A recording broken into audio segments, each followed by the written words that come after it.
దేవుని నామానికి మహిమ కలుగుగాక. ప్రియ దేవుని బిడ్డలారా, ప్రతి ఉదయకాలం నేను దేవుని వాగ్దానం చూసి దేవుని నామాన్ని మహిమపరుస్తున్న ప్రియాతి దేవుని బిడ్డలకు ప్రత్యేకమైన వందనాలు బిడ్డలారా. ఈ దినము ఉదయకాలం దేవాలయ దేవుడు మనతో ఏం మాట్లాడుతున్నాడు చూద్దాం. పరిశుద్ధ గ్రంథం నుంచి యెషయా గ్రంథం 58వ అధ్యాయం 10వ వచనం చదువుకుందాం.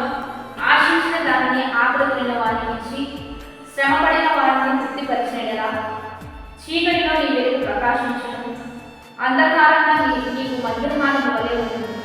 బిడ్డలా ఈరోజు సేవ నాకు బలమైన వాకు ఇస్తున్నాడు. అంధకారం మీకు మధ్యాహ్నం వలె ఉంటుంది, చీకటిలో మీ వెలుగు ప్రకాశిస్తుంది. ఇప్పుడే మనకు వాగ్దానం పూర్వకంగా తెలియజేస్తున్నాడు.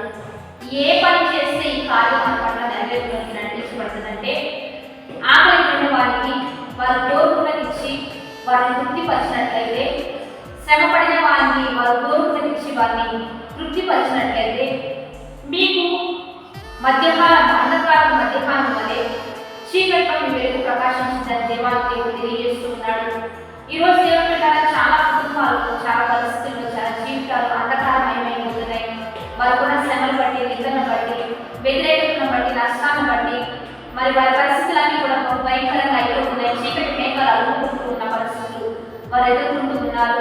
ఏం చేయాలో తెలియని పరిస్థితుల్లో ఉంటూ ఉన్నారు. కారణం అంధకారం వచ్చి కాళ్ళకు అంధకారం వారిని కమ్ముకుంది దేవుని బిడ్డలారా. కానీ దేవుడు అంటున్నాడు, దాన్ని నేను మధ్యాహ్నం వలె మారుస్తా. మధ్యాహ్నం మనకు అన్నీ కనిపిస్తాయి స్పష్టంగా. అన్నీ కూడా మనకి ఏ పని ఎప్పుడు చేయాలి, ఎలా చేయాలి, ఎట్లా చేయాలి అంతా మనకు కనిపిస్తుంది. అట్లానే దేవుడు అంటున్నాడు, కష్ట సమయంలో మీకు అన్నీ తెలియపరిచే గొప్ప దేవుడు నేనని తెలియజేస్తున్నాడు. రెండోదిగా, చీకట్లో మీ వెలుగు ప్రకాశిస్తుంది. ఏ చీకట్లో మీరున్నా, లోకమంతా చీకటి అనుకుంటున్నా, లోకమంతా చీకటి మేఘాలు అనుకుంటున్నా, మీరు మాత్రం ప్రకాశించే విధంగా, మీరు మాత్రం వెలుగునిచ్చే వారిగా, మీరు మాత్రం మరి అనేకుడికి మరి వెలుగునిచ్చే వారిగా మిమ్మల్ని మాత్రం నేను ప్రకాశింపజేస్తానని వాగ్దానం చేస్తున్నాడు. కాబట్టి ఆకలిపడిన వారికి ఆహారం ఇద్దాం, శ్రమపడిన వారిని తృప్తిపరుద్దాం. అన్ని రీతిగా మంచి పనులు చేయడానికి మనం ఎప్పుడు సిద్ధపడ్డాం. కాబట్టి చాలా మంది కూడా మరి చీకటి మేఘాలు చేసినప్పుడు పగలు కూడా చాలా మంది చీకటి లాగా అనిపిస్తూ ఉంటుంది. కాబట్టి మరి చీకటి పడిపోయే పరిస్థితులు మనకు ఉంటున్నాయి.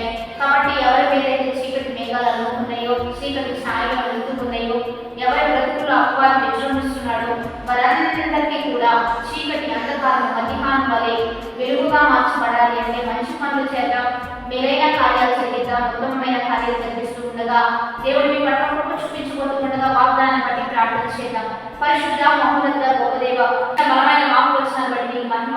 ఎంతమందితో మీరు మాట్లాడుతున్నారు, ఈ వాకు వచనాన్ని బిడ్డల పట్ల నెరవేర్పులను నడిపిస్తూ వారి జీవితంలో అంధకారం మధ్యాహ్నం వలె చీకట్లో వారు ప్రకాశించినట్లుగా వెలుగువంతంగా మారుస్తుంది. ఘనమైన నామానికి మహిమ తెచ్చుకొని వాడే స్నానం చేసేస్తున్న వారికి దీవెనలు ఇవ్వమని యేసుక్రీస్తు నామములో